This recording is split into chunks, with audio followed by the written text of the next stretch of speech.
Most men eat this food every single day, and it's the fastest way to spike your blood sugar, your estradiol levels, crash your testosterone because of all of this, and remain well above the 15% body fat threshold. And the truly scary thing, the really crazy thing, at least to me, is that so many men online, like the vast majority of guys, will defend this food with like their lives depend on it.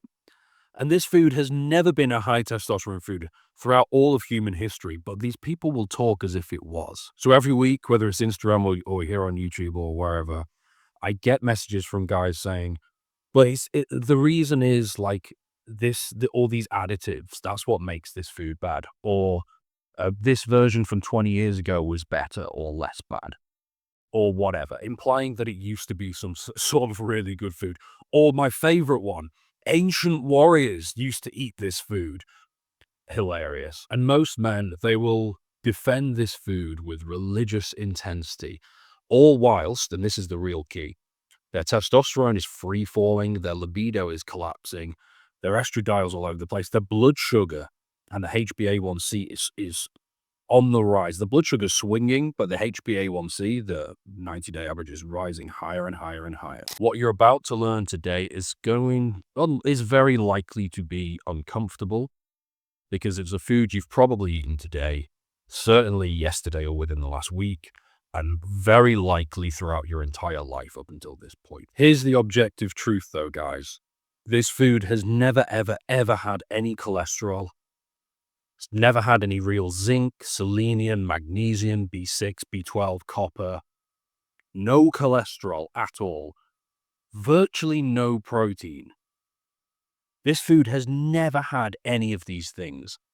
And now, yes, it's even worse than it used to be, but it was never a good food to begin with. So even before the seed oils, the additives, all the other junk that modern companies have added, it never had any of the fundamentals you need as part of a high testosterone diet to hit the 800 to 1200 testosterone range naturally. So defending this food until you're blue in the face makes no sense. It was never a testosterone food to begin with, but nowadays in 2025, it is a testosterone killer. Now, as most of you have guessed by now, this food is bread. Stop eating bread every single day if you're serious about high testosterone levels. It is wrecking your hormones, especially when you eat it multiple times a day, every single day. Once a week, you'll be fine. Every single day, you're always having sandwiches or baguettes or wraps or whatever. Indian guys, you have your own types of bread. It's all horrendous. Then the next thing I often hear is, but ancient warriors used to eat bread. Their gladiators used to eat bread. These ancient warriors. So bread must be good for you, right? No, of course it's not. Firstly, you and I are not ancient warriors with absolutely top-tier genetics, out in the sun all the time, training all the time, no stress, no chronic stress that comes with the modern working life. Whereas you and I, we're sat down in order to make a living. We're inside all the time. We're sat down, hunched over a laptop screen. It's not the same. Plus, we've got all the modern environmental problems that they didn't have, microplastics and stuff like that.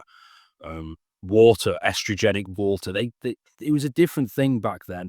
Plus, they still had some quality food as well. They weren't just surviving on bread. They were having other things as well. But it's a different situation. Also, even that bread was still garbage in comparison to what you can eat. Think how elite they would have been if they were having proper fuel. You know, there's a huge, huge difference here. And the big question for you needs to be, and it's the same question I asked, if I ate bread all day, or you eat bread all day and you never have eggs or red meat or some of the foods I've spoken about in previous videos, how do you think that's going to pan out for you in the modern world when your body fat percentage is already like 20 or 23%? You're sat down all day, you've got a stressful work life, you've got kids waking you up at 2 a.m, your what isn't working, your wife's disappointed. Like, how do you think that's going to pan out? It's not going to end very well, is it? You know, comparing yourself to an ancient gladiator from 2,000 years ago is just silly. It's not even the same universe. It's like me playing Sunday five-a-side football and then trying to compare myself to Ronaldo or Messi. It's just ridiculous. It makes no sense. Then the next big question becomes, okay, bread is bad. I understand. What do I replace it with? Bread is everywhere. Culturally speaking, everything we eat involves some sort of bread. So what do I eat instead? So I'm going to list a few things here. The first one, probably the best source of carbs, in my opinion, some sort of potatoes. So I'll give you the reasons. They're clean carbs, slow digesting, good fiber, plenty of vitamin C, plenty of potassium, huge for blood flow. So potassium's a big deal, actually. For guys who have libido issues, definitely look at your potassium levels versus sodium and sort of rebalance that. You might find it'll make a big difference. The potatoes, very, very, very nutrient dense. Way better for blood sugar as well. I like to have potatoes in the evening before bed. Top up glycogen stores, reduce cortisol, really help your sleep overnight, keep that stable blood sugar. Potatoes are brilliant. Slice a load up, whack them in the oven, and those potatoes will last me for like all day the next day, and it'll be like 2 or 3 days worth of meals potentially. A really, really good idea. This is huge, guys. Please pay attention. A far better source of carbs than bread, and you can have these throughout the day, especially if you are very active, if you're lifting weights and training hard, which all of you guys here should be, and at least 3 days a week, maybe more like 5 days a week, depending. Eat plenty of fruit. Again, fruit tends to be higher on the potassium versus sodium side of things, which is better for blood flow, plus the vitamin C, plus all the antioxidants, plus the fiber. It is a very, very, very good group of foods to be eating for a man that trains hard, assuming you're not like diabetic or something. For a man that is more of an athlete, you want to be eating fruits. Get rid of bread. It's far, far better alternative. I would also be looking at raw honey. So I have it with Greek yogurt, but raw honey is another anti-inflammatory. Many studies have shown that it helps with sleep. Again, glycogen replenishment after hard workouts.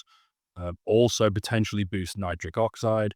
Oh, and by the way, some of the fruits that do this would be things like pomegranate seeds or pomegranate juice. Beets, I know that's not a fruit, pineapple, watermelon. Some of these foods are really good for guys with morning wood issues or libido issues.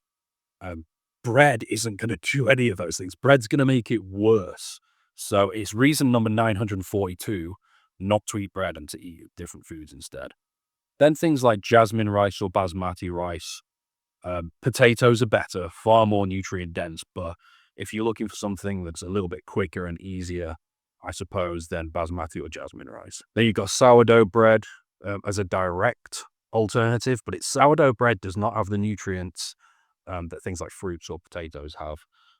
And by the way, this is just talking about carbs, right? Like most of you guys, way more of your food, I'm pointing towards the kitchen here, obviously you guys don't know, but way more of the food you eat should be in the kitchen. It should be eggs, meat, seafood based. Bread and wraps and stuff, it just should have no place in your diet, honestly. If you're serious about 800 to 1200 test, I'm telling you, bread is just, if I was a conspiracy theorist, I would say that it's a tactic to lower men's testosterone, but whatever. Oats are also a good one, assuming your gut can handle them, and a lot of people's guts can't. It's not the best thing for gut health, but if you can handle it, then, maybe oats is a good one for you. Now, anyway, if you want to check out the ultimate high testosterone food, check out this video here. There is no better good type of food on the entire planet for your testosterone from a nutrient standpoint and cholesterol and all the rest of it. Definitely check out that video if you haven't already, and I'll see you in there.